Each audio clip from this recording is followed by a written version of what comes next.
Russia seems to have a plan. Its forces control two large areas, one north of Kyiv and another pocket to the east. Russia is trying to expand both to strangle the city. But Ukrainian forces are not allowing that to happen, recapturing a key suburb yesterday in a counteroffensive. And they're inflicting heavy Russian losses. A U.S. military official says Russia has now lost 10% of its combat power in Ukraine, and that Russia, anticipating a quick victory, only packed for a short fight. Its troops lacking food, fuel, and even warm clothing. Even something else. We're not sure what. Thank you for joining us. This is wjlive, powered by the Western Journal. I'm Josh Manning, Deputy Managing Editor at the Western Journal. Joining us today, Joey Chester. He is Director of Operations now. Is that the term? Manager of Publishing. Manager of Publishing now. I was super close. Very and close. A super special guest, Shoshana Walsh. She is the Editor-at-Large for IJR. She's joining us today as well. Thank you for being here. Thanks for having me on. As a special guest, thank you for showing back up, because you're here almost as often as I am. It was a hard decision. No, hard I'm decision. kidding. All right. So if you watched the video at the top of the show just now, that painted a picture of a valiant Ukraine really giving Vladimir Putin and Russian troops a bloody nose, fighting for their country, and while still on the defensive, really inflicting a lot of damage. And that is more or less the way we have reported about the Russia-Ukraine conflict on wjlive for weeks now. However, we started talking in the newsroom this morning about the fog of war and how difficult it is to tell really what's true. Because both sides here, I think everyone agrees, both sides have done really well with propaganda. It's hard to tell what's happening on the ground unless you are talking to someone on the ground. It's difficult. So we thought, well, what if there's another side to this where there's an argument that Russia actually is making progress, is not stalemated? And while that sounds kind of improbable, well, if it's inconsistent with the narratives you've been hearing, then that makes sense because nobody's talking about it. But it's not particularly improbable. We've all been stunned by how the Ukrainians seem to have stopped a wildly superior military force. So I want, this show will be a little bit different. We've got a Q&A session here with Mike Whitney. He is from the UNS report, which I'm not familiar with, but he's interviewing Larry C. Johnson. Johnson's a veteran of the CIA and the State Department's Office of Counterterrorism. He's the founder and managing partner of BERG Associates, or maybe Berg Associates, which was established in 98. He's provided training to the U.S. military special ops community for 24 years. And then his bio brags that he has been vilified by the right and the left, which means he must be doing something right. So I don't know how much of this we'll agree with. I certainly would agree with Everybody that last wants that part. tagline. Yes, yes. That means I must be, I must stand for something. So let's start off the discussion by saying, first off, I think the piece we're going to discuss is a pretty pro-Russian piece. That does not mean we are pro-Russian. No. We've discussed a whole lot of kind of pro-Ukrainian pieces. It doesn't mean we're pro-Ukrainian. I can't speak for IJR, but Joey and I have talked about this a lot of times. We don't feel like there is a good guy in this. No, except for maybe supporting the right of self-determination. Yeah, for the people. Independence, the people in these countries can decide what they want. And it's good clear guy. that Russia is committing war crimes, Yeah. which we, most Americans would not want to support. No. And the 11 million refugees that have had to leave their homes, that they've been there for generations, and of course, all the civilians who have been murdered too, and horrible things like maternity wards being targeted. Those are all reasons to believe that the David and Goliath in the story, of course, David being Ukraine, is one to support.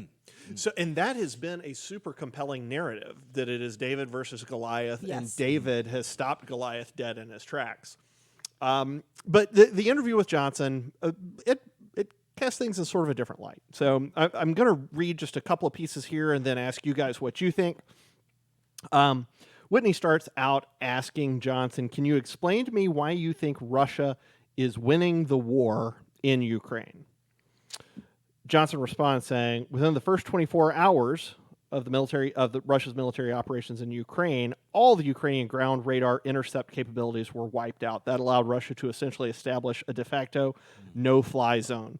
At the same time, Russia's arrival in Kyiv, what 90% of the West called Kiev until 3 weeks ago, or 4 weeks ago. I still often do. Russia's arrival in Kyiv within 3 days of the invasion also caught my attention. I recalled how the Nazis in Operation Barbarossa took 7 weeks to reach Kyiv, and they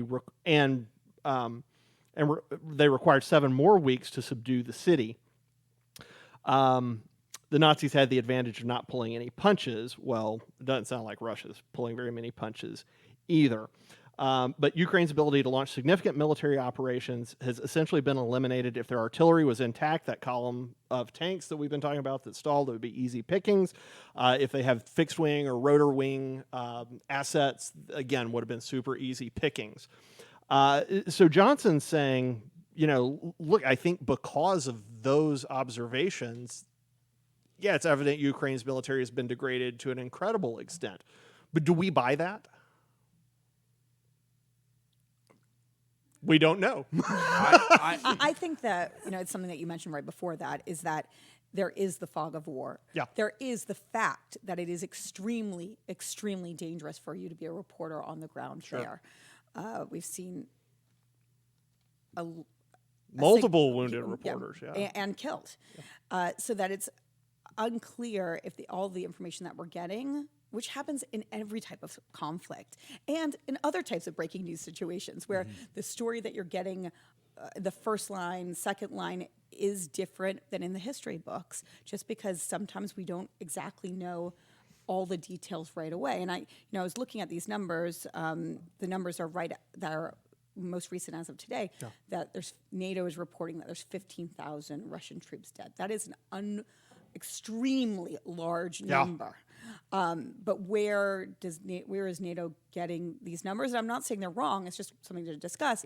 They are citing Ukraine. They're citing indications from Russia, which is not clear what that means. And that's where they're getting those numbers. So I think that when this is all said and done, things might look very different. When we were talking before the show, you gave some more context to that 15,000 number. You said that was more than some American losses at some point? What was more that? than the 20 years more than the service members that were killed over 20 years of U.S. engagement in Afghanistan. Wow. So in 4 weeks, they've lost more than we lost in 20 years. It's an unbelievably large number. I'm not saying that it's not true. I mean, it very well may be. It will be. It's just these are significant losses that Russia is being handed to. I want to come back to that. What Sure.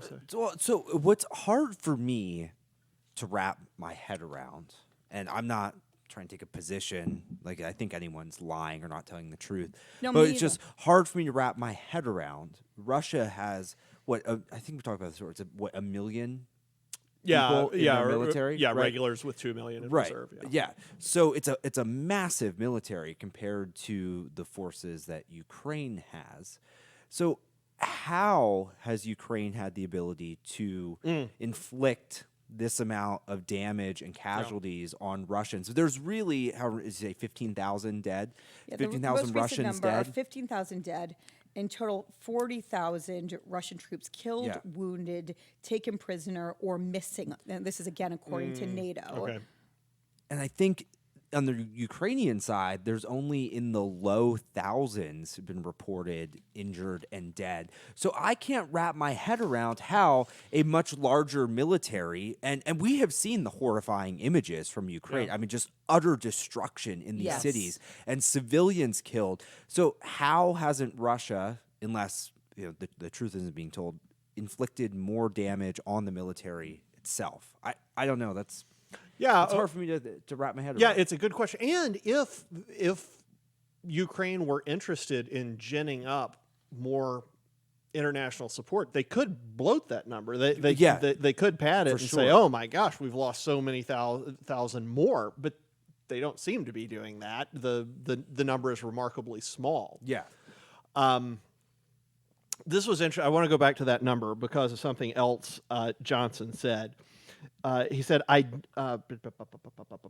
note that the U.S. had a tougher time capturing this much territory, as much as the Russians have captured, in Iraq in 2003 while fighting against a far inferior, less capable military force. If anything, this Russian operation should scare the hell out of the U.S. military and political leaders. Now, just a moment before that, though, he said the scale and scope of the Russian attack is remarkable. They captured territory in 3 weeks that is larger than the landmass of the United Kingdom. I'm not sure that's an argument for for how remarkable the Russian army is. They were able to overrun the British Isles. Yeah. Only the channel wasn't in place. That's not very compelling to me. Right. Also, the amount of land mass isn't all that important Significant, because yes. it's really dependent on population centers. So, I mean, you could it's all control farmland. all of the farmland and not a single city, and that's not really saying much. So, I think Yeah, I that's, totally that agree number's a with you. little because I think, as far as I know, they haven't captured too many major population centers in Ukraine. I mean, they still don't have Kyiv. Am I saying that right? Yeah. They still Supposedly. haven't Who knows? They still. It's like adding 2 Y's to Zelensky's name. I don't know where that came from. But so it's, I mean, I don't know. It's confusing to me. I don't know Okay. what to believe from all Okay, this. so it's confusing. There's certain things that if they happened, we imagine they would get through to the American people regardless of agendas. He mentions one of these things, and this is the first place I've heard about it. The really big news came this week with the Russian missile strikes on what are de facto NATO bases in Yavoriv and Zhytomyr. NATO conducted cybersecurity training at the first some number of years ago. My paper cut off there. And the other one, the latter one, suffered a similar fate last Sunday.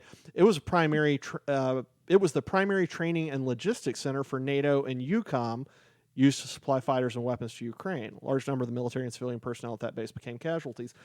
I have not heard about this. I had not heard about Russians striking de facto NATO Hadn't bases until I read this. Had And you? No, and we don't know. We haven't fact checked. I don't know how we ourselves. wouldn't have heard. Right. That's my point. I don't know how this could have happened. And You're there looking is it a up now. lot of wanna look it information on up. the internet that Yeah. is not correct. So we don't know that this particular report is correct, Well, it makes me think that, or at least this part of it is. yeah, and look, doubtless this guy is way more tied in than I am. Way more tied in than I am. But if de facto NATO bases had been hit by Russian strikes, I cannot help but believe every news agency in the West would know about it. Yes. Am I I would wrong? think so. You have been in journalism longer than I have.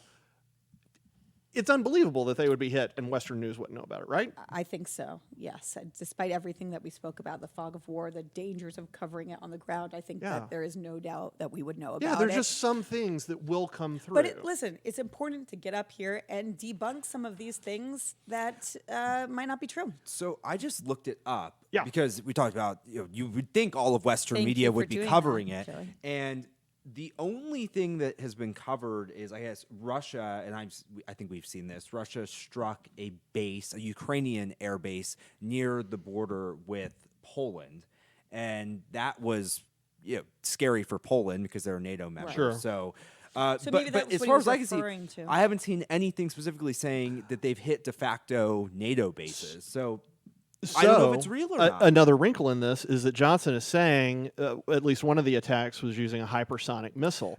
That's However, confirmed, that Russia has even used hypersonic missiles is debated right now. That Right. it's not clear Okay. that has happened. Right. So he's bringing something into evidence here that we don't really know has happened. Right, and we know that there's a lot of propaganda on both sides. Yes. You know, what's being fed to the American people, but also what's being fed to the Russian people. And they Oh, yeah. are totally in the dark about what's going on. They've shut down all I'm talking about the Russian social people. media Yeah, in Russia right. so they can't even talk about what's going on, and they can't even try to the Russian people might be, I imagine a large portion of them are really upset about what's happening, but they can't even broadcast to the world how they feel. They're not allowed to. Well, we're certainly seeing stories about that creeping out, about protests taking place. Yes, definitely. And, you know, I guess they figure if you gather in a large enough group, Yeah.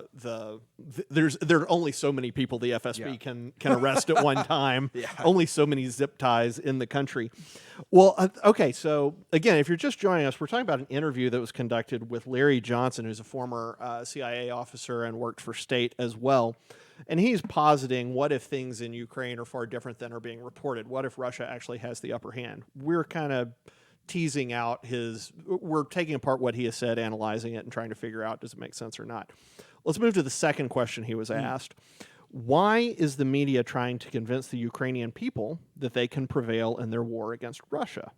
I don't understand why the media would want to mislead people on something so serious. Johnson, the former CIA officer and state officer, said, it's a combination of ignorance and laziness. The vast majority of the media, as well as big tech, support a massive propaganda campaign. I remember when George W. Bush was Hitler. I remember when Trump was Hitler. Now we have a new Hitler, Putin. It's a tired, failed playbook. Anyone who dares to raise legitimate questions about it is immediately tarred as a Putin puppet and a Russian stooge. When you cannot argue with the facts, the only recourse is name-calling. I don't know how that answers the question of why the media would want to give false hope to the Ukrainians. That sounds like actually kind of some Russian talking points to me. Yeah, that's exactly what it sounds like. And obviously that doesn't look like a great look.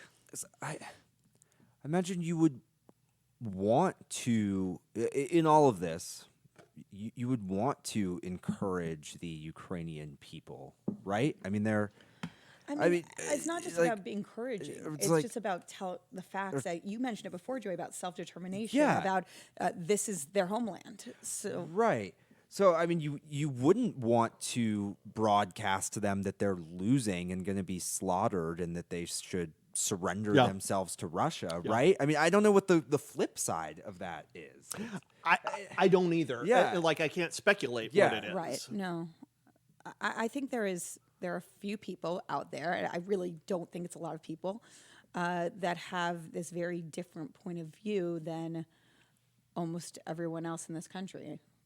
And that's what you're seeing in the article. And that point of view is like a pro-Russian, that they're really not that bad, and it's being blown out of proportion. So which I don't believe. I'm just saying, trying to understand the other side. All right, of it. let's unpack that for a second Sure. then, at the risk of potentially alienating people who are watching. I don't know if we will or not. I hope we won't. Well, I hope not. But I was discussing this with a couple of other people in the newsroom today, and we were trying to figure out how in the world the narratives that have unfolded. It is almost like, so you see a lot of pro-Trump people who I think are maybe gravitating more toward the Russian side on this. Really? You think that? I think there have been some, or at least they're kind of anti-Ukrainian. Mm-hmm. I mean, Do you think I've that's seen those now or like a month ago? Because I think at the beginning that was That's a good actually forming, and I think that once Americans of all different political parties and moderates, independents as well, we always forget about them, but they still exist. Yeah. Oh, yeah. That once they saw the amount of civilians being murdered, the amount of civilians having to leave their home, that they understood more clearly that supporting someone like Putin was not what they wanted. I am positive there is some support for Putin in the broadly speaking pro-Trump ranks. That's interesting. I'll give you an example. Okay. So I can give you examples actually just from like comments that we see on the web from time to time on stories we run. You've seen those too. The place where it hit home for me was when I was listening to Victor Davis Hanson trying to get ahead of this. He was talking about how some conservatives have said silly things to the effect of, well, at least Putin is a Christian. Right. I'm not positive what that means, why that is significant there, but at least he's for the church somehow. I'm not sure. He's not. So, I mean, he's not acting but very what I'm Christian-like. baffled over, and what we were talking about earlier was, have have some Trump supporters actually ended up buying into the narrative that the establishment media built for the last 7 years, which is that Trump and Putin are in bed together. Therefore, maybe I kind of should support Putin. So does that explain some of this? Are you seeing that in the comments? Is that why you said it? That's shocking to me. Well, yeah, I see it different places. here's, if you don't mind. No, not at all. No, this is a weird thing. This is not actually the direction the show was going to take, by the way. We're just trying to figure this out. Here's one perspective I see that I think kind of some of those people are part of. They see the moves the West has made in Eastern Europe over the years, and they recognize that Putin is concerned for his country's sovereignty. Sure. Just like if, I don't know, Mexico and a group of countries came to an agreement and they started putting troops on the southern border. Yeah. And we were It's the concerned Cuba thing. about- It's the Cuba Cuba things. thing, Yeah, it's yeah. Cuba thing. Yes, I know. I didn't think of that. And so I think a portion of people on our side recognize that. And so it's not necessarily that they're supporting Putin, but they're saying they recognize There's more sympathetic to it. they're say I can see his perspective. He's concerned about the sovereignty of his nation.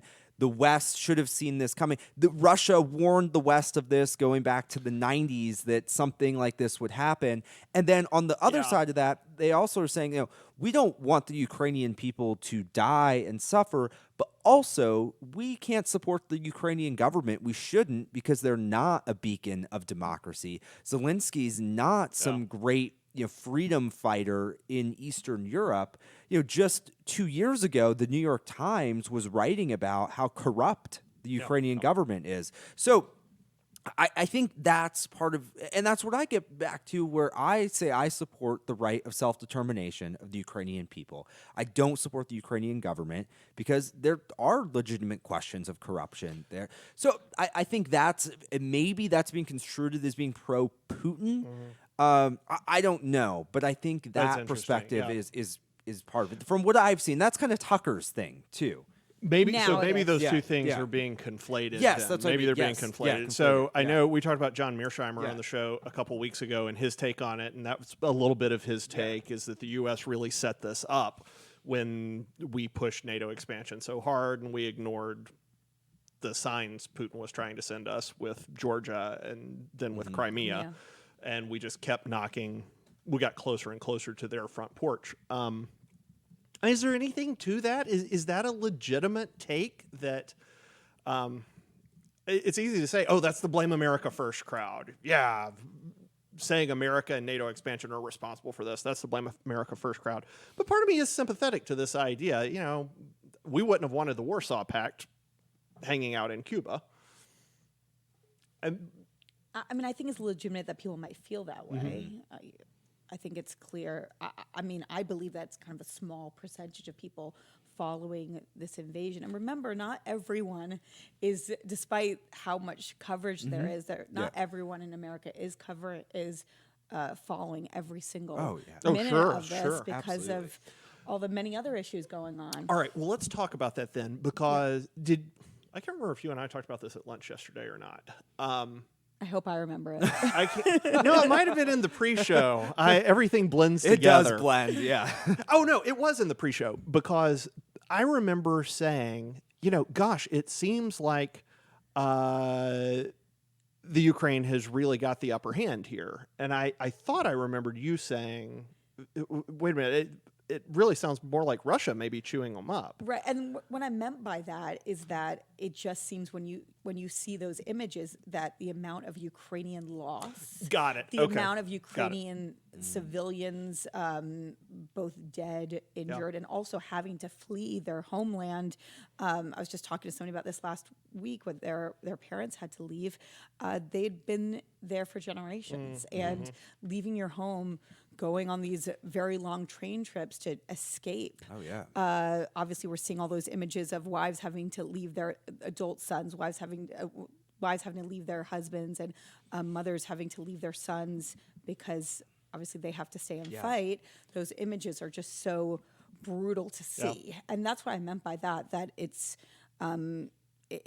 clear. And today we even saw the Secretary of State officially announce that Russia was committing war crimes. And, I said that already, but I said, but we've been seeing those images over the last month, and that's what I meant when we talk about that. It's horrible to watch what's happening, and I think even with the perspective I talked about, no one thinks it's okay that Putin is killing civilians or anything like that. And I think we can do a broader discussion then is like, what is the United States' role in the world? And should we be doing things that potentially cause conflicts like this to end up happening? Like, I think a month ago you heard a lot of Americans saying, well, this is not our situation. Yes. This is not our fight. We do not want to get involved. You don't hear that as much now because I think that these images and what the Ukrainian people are going through is just so brutal and so terrible to watch that people that kind of point of view is much more muted now. Okay, so that dovetails perfectly with the next piece of this interview. Again, if you're just joining us, this was an interview with Larry Johnson that Mike Whitney over at the UNS Review carried out. Larry Johnson's a former CIA officer. Johnson was asked, last week, Colonel Douglas Macgregor was a guest on Tucker Carlson's show. His views on the war are strikingly similar to your own. Here's what he said in the interview. I'm going to skip over some of this. The war is really over for the Ukrainians. Are we going to live with... the real question for us at this stage is, are we going to live with the Russian people and their government, or are we going to continue to pursue sort of regime change dressed up as a Ukrainian war? Are we going to stop using Ukraine as a battering ram against Moscow, which is effectively what we've done?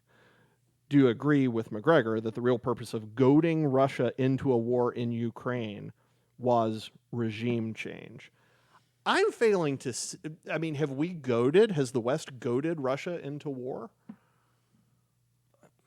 I mean, I don't see it like that at all. I think so. The only argument I can see there is NATO expansion. Yeah, but that's all I can see. He talks about using Ukraine as a battering ram. Are we going to stop using Ukraine as a battering ram against Moscow, which is effectively what we've done? I don't see that we have done that. I don't really understand. I think a lot of the points that he's making are kind of to go against what most people believe or are learning about this invasion of the last month. And I mean, there is room for people to believe whatever they want, but it doesn't mean that it's correct. Is he saying we want regime change in Ukraine? In Russia. Oh, in Russia. Yeah, that's how I'm interpreting. Okay, I was confused. Well, let me give you a little more then. Yeah. Second, and this is still the interviewer asking Johnson, second, do you agree that the Ukraine is being used as a staging ground for the U.S. to carry out a proxy war on Russia?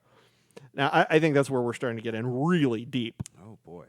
Johnson responded, that general, Doug's a great analyst, but I disagree with him. I don't think there's anyone in the Biden administration that is smart enough to think and plan in those strategic terms. In my view, the last 7 years have been the inertia of the NATO status quo. What I mean is that NATO and Washington believed they could continue to creep east Russian borders without provoking a reaction. I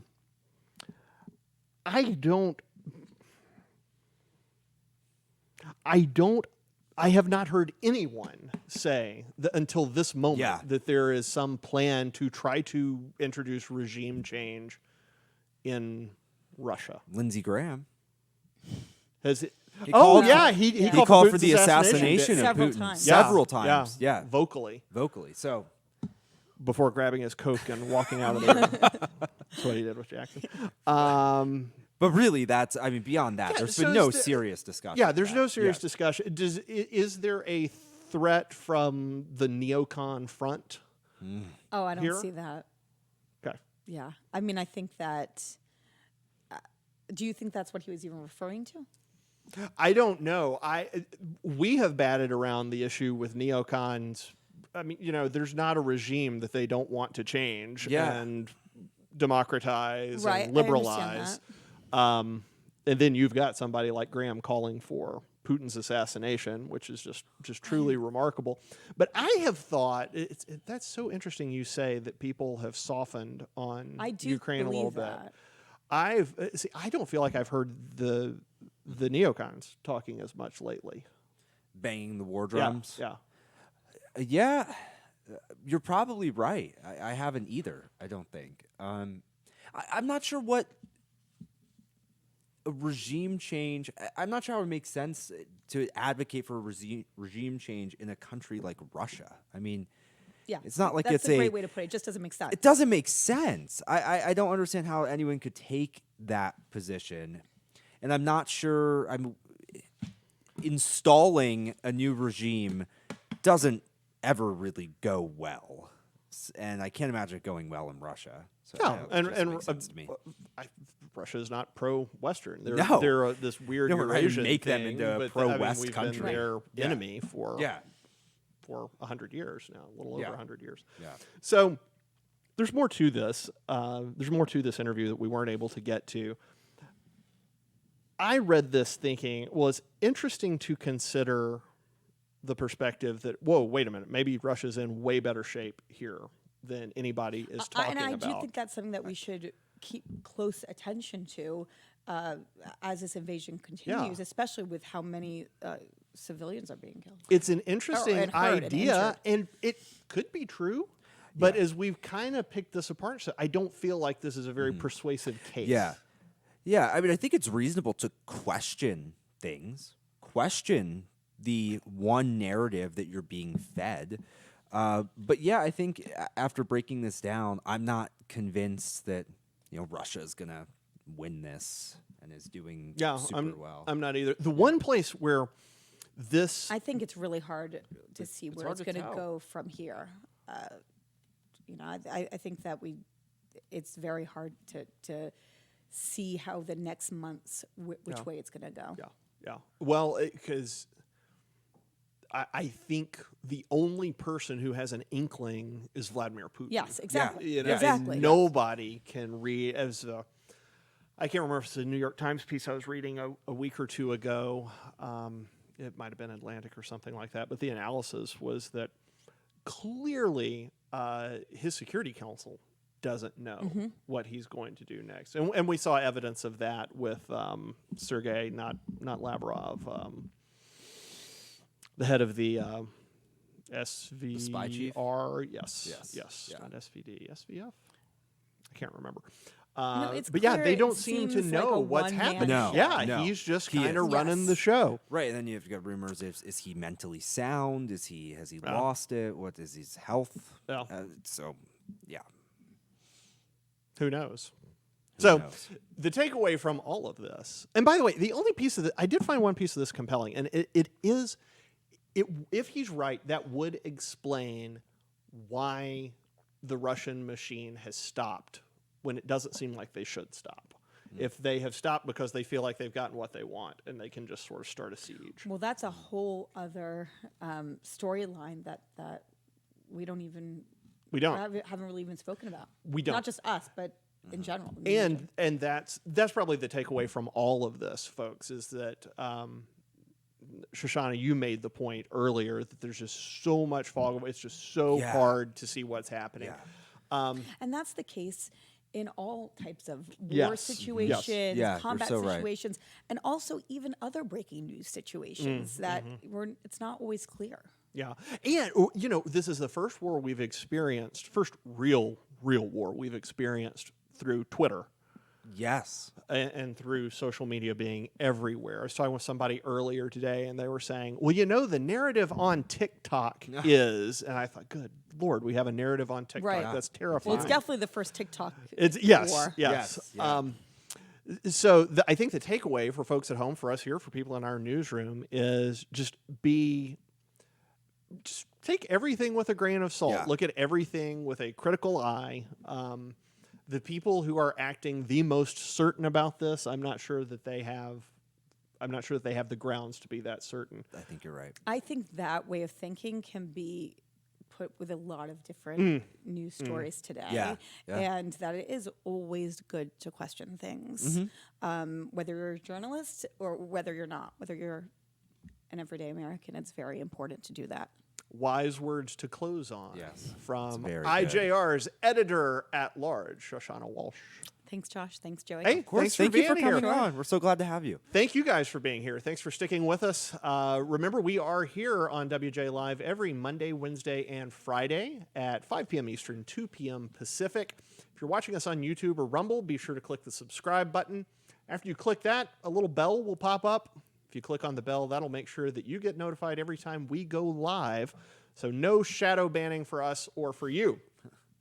Also, if you have been paying attention to what's happening in the Ukraine and your heart is moved by the plight of innocent civilians and mostly women and children who are having to flee, we have partnered with the nonprofit organization CityServe.